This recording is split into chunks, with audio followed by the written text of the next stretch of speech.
Hi everybody, this is 8-Bit Duelist here, and we have a Phantom Knight deck profile for you. I am so excited for this. I've been playing Phantom Knight since 2014, 2015, and as of last year, I did pick the deck back up, pre-tier element format. I really love it. I still love it.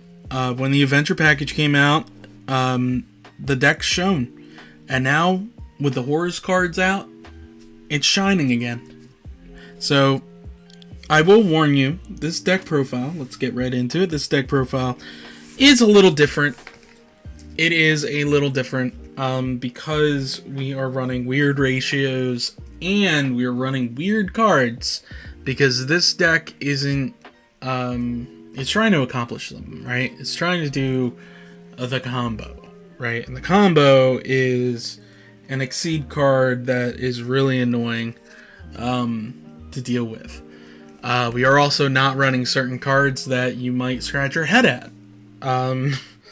So before I keep rambling, let's just get in with the deck profile. So we got our double Torn Scale, double Ancient Cloak, 3 boots, 1 glove,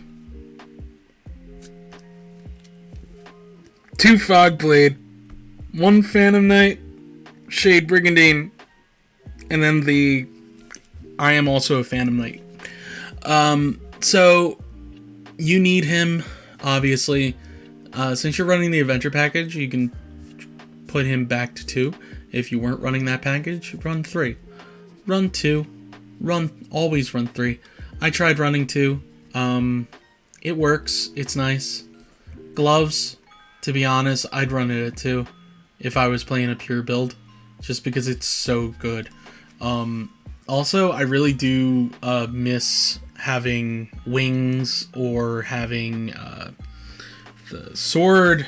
I forget the name of the sword, but Shade Brigandine, I know, is a little weird, but because the combo that we're trying to do, we're trying to use a level 4, basically. So you can either go into your Break Sword, pop it to special 2 of these guys as level 4s, or you can special this and go with your Raider's Wing, which is another card that we're playing. You can use them to basically go into Raider's Knight and go into the main combo there. I think you guys have an idea where we're going with this. So I guess I'll show you the rank ups, since we're kind of we're here. So we're running 1 of each. You need to activate this first on your turn. If you didn't draw the Raider's Wing, you can special the Raider's Wing off of the Arsenal Falcon. This lets you go into our big boss, which you'll find out when we get to the extra deck. So here's your extenders. There's an extra D in there. Oh my gosh.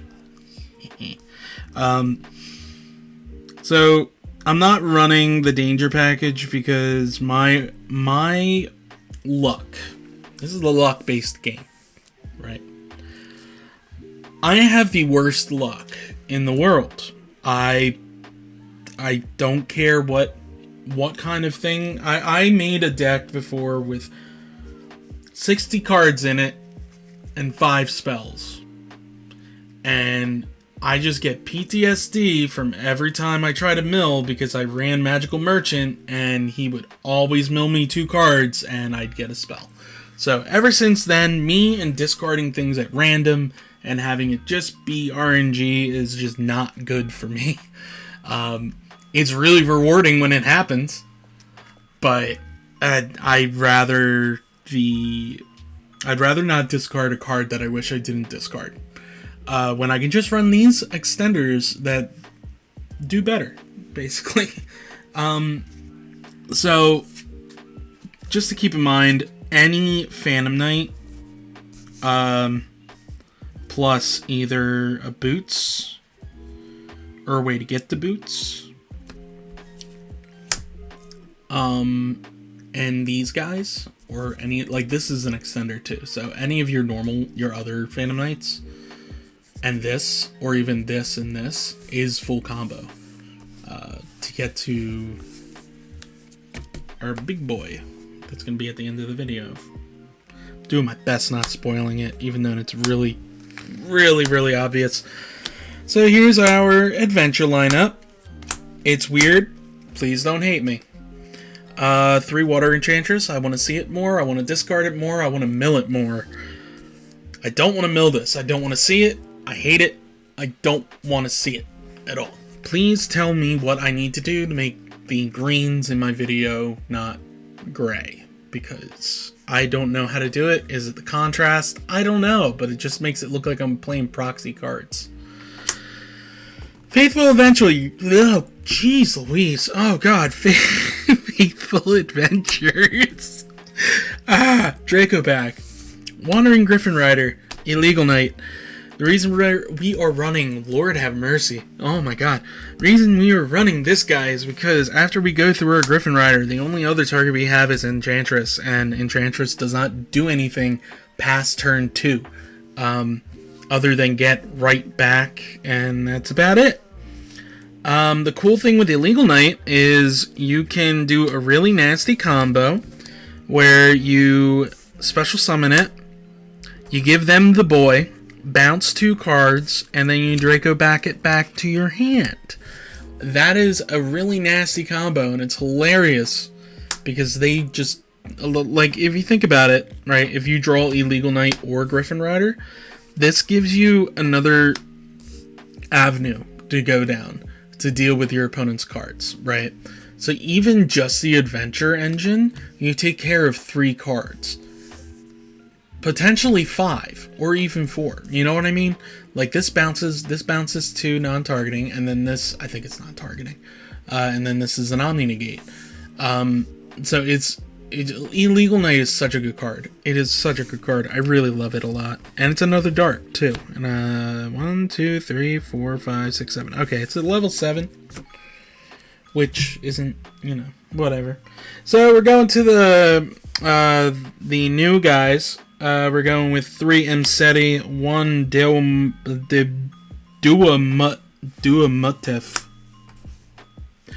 The comments section down below is probably eating me alive. Or it's empty. I'll find out. And then 1 Happy. I really love these guys. I really love them. Oh yeah, and the 2 King Sarks, sorry. I actually really want to build a Tri-Brigade Horus. I feel like Tri-Brigade Horus would be really fun to play. Especially you just discard this in Nerval. You send Kit. Or, no, discard this in Kit. Send Nerval, add Fractal. You get to add this, dump something else. It's like, it's just so good. You could do, you can dump Nerval, add Kit, draw a random card, and then King Sark the Kit away to mill 2 cards. It's really good. This is an Ash target. If you really are worried about Ash, run Crawls Out Designators and Call by the Grave. The reason we're running this guy and this guy is because I noticed there's a situation where you only really go into 1 rank 8. I even cut him back because, in a way, because of another card we're running. It's essentially like running another copy of it. Especially because of his defense being 1800. I'll show you in a minute. But anyway, this is, I feel like, is the proper ratio for King Sark. I don't want to draw this, really. Drawing it's cool because you get to discard 2 and then have a free rank 8, but I would rather see Horus more than anything else, but I think I would much rather see my Phantom Knights to be able to go off that direction. So that's that. So here we're running a really cool spell lineup.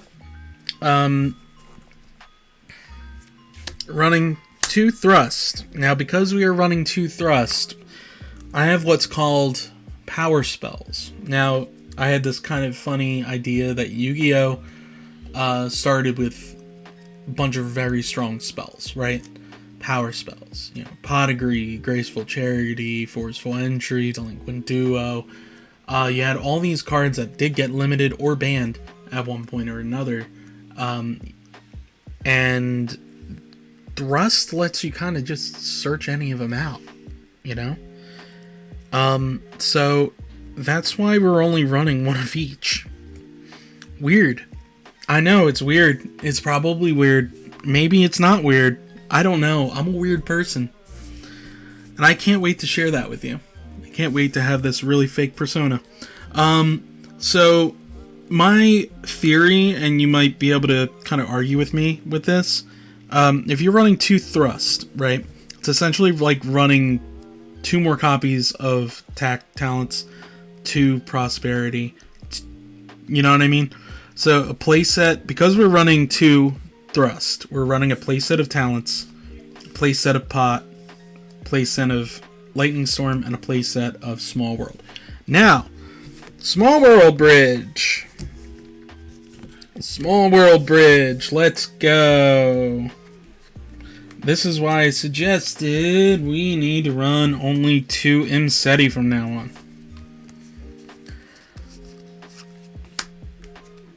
Everything in your deck is level 3, guys. I don't know if you realize that or not, or if that's a little too obvious. We're just going to take any of your level 3s, like everything in the deck is a level 3. You Small World into this, into any of your level 3s. You Small World, banish this. Sorry, not banish this. You want a Small World, banish the level 3, banish the Ash Blossom, and add Imseti back to from your deck to your hand with Small World, and then you can discard this and something else, and, you know, Volt's Arc. So, or whatever. If they Ash this, it's free. You don't banish for cost. The other really cool thing is, because they haven't ashed this, they're probably not going to ash this. Now, they could Gamma it, but nobody's really running Gamma. So if they ashed this, you're safe, because that means you burned their ash, and if you have it in your hand, you can go off with 1 less interruption. If it goes through and you get to add Imseti, you're probably safe. They probably don't have an Ash Blossom at all. The reason we can do this, by the way, is because Ash has 1800 defense and Imseti has 1800 defense. So, yeah. Alright, so these guys are just going to get pushed over there. It's hurting so many. Just piles of cards, guys. So, we are running Ash Blossom, I'm sorry. We're running 2 Ash Blossoms, to be precise. This is not only for it being a hand trap, but also Small World target. I didn't want to brick too much. Worst case scenario, you can Psychic Tracker and this into full combo. So that's another cool thing. The other thing is... yeah, all the other Ghost Girls have 1800 defense, too, and they're all level 3. So you could essentially run a bunch of Ghost Girls, Small World, and Imseti and still get profit. I was bricking on the 3rd droplet. Maybe it's just, again, the RNG and me being really bad at drawing and shuffling, but I draw it too many times, so I say no to that. It's a really good card. I just suck. Nibiru, here's our side deck, by the way. By the way, this is the side deck. Nibiru, Ghost Bell, 1800 defense. Remember that. 1800 defense. You could run 2 Ghost Bell, 2 Ash, 2 Ogre, and still do the same things, and it's so funny. The other thing, too, if you're running... you want to really troll somebody, you can main deck, like, instead of one Imseti, you can main deck Nibiru. And the only difference between these two is their attack. That's the only similarity, I'm sorry. Dark, light, not 8, 3k, 3k, 18, 600. Spellcaster, The Rock. You can literally, I'm just going to main deck that now. I'm just going to make that little deck edit mid-deck profile. So now we have a missing spot. I'm going to take another one of you. So now we're running 2 Ghost Spell. So yeah, that was that. 3 Droll. It's pretty much the same from the last video because... So my locals is pretty much the same.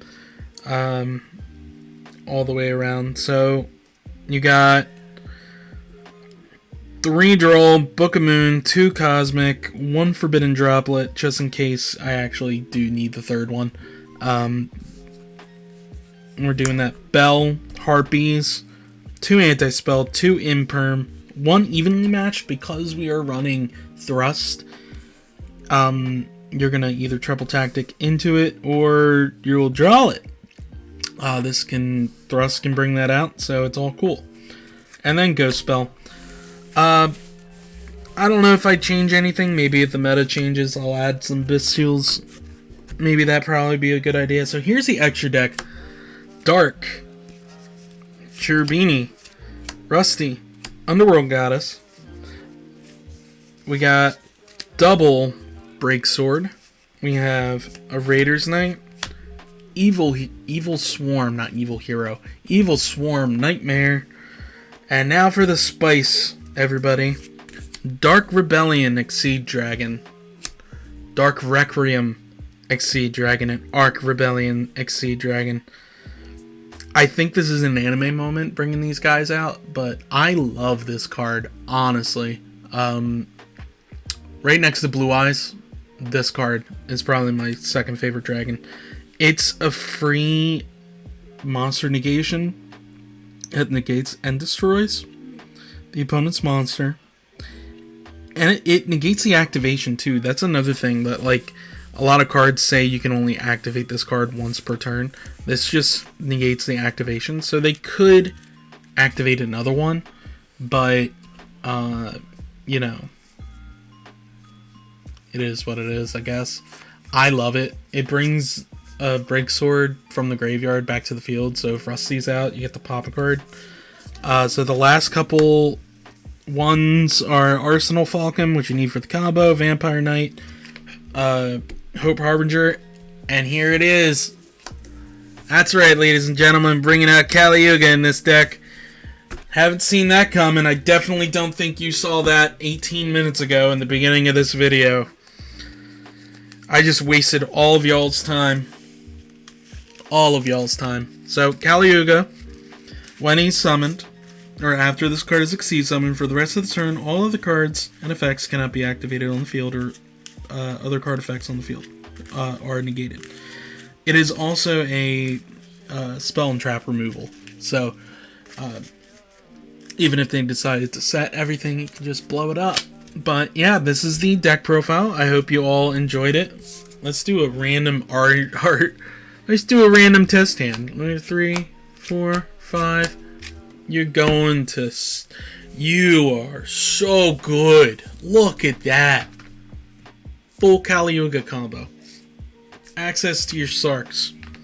You can do whatever the heck you want. And if you drew 2 off of talents, you know... Oh! Anyway, I hope you enjoyed it. I enjoyed it. I'm going to enjoy it. So, I will see you guys all in the next profile. Please remember to comment, like, and subscribe. And please hit that notification bell for any of my stupid videos. Content. See you guys. I'll see y'all later.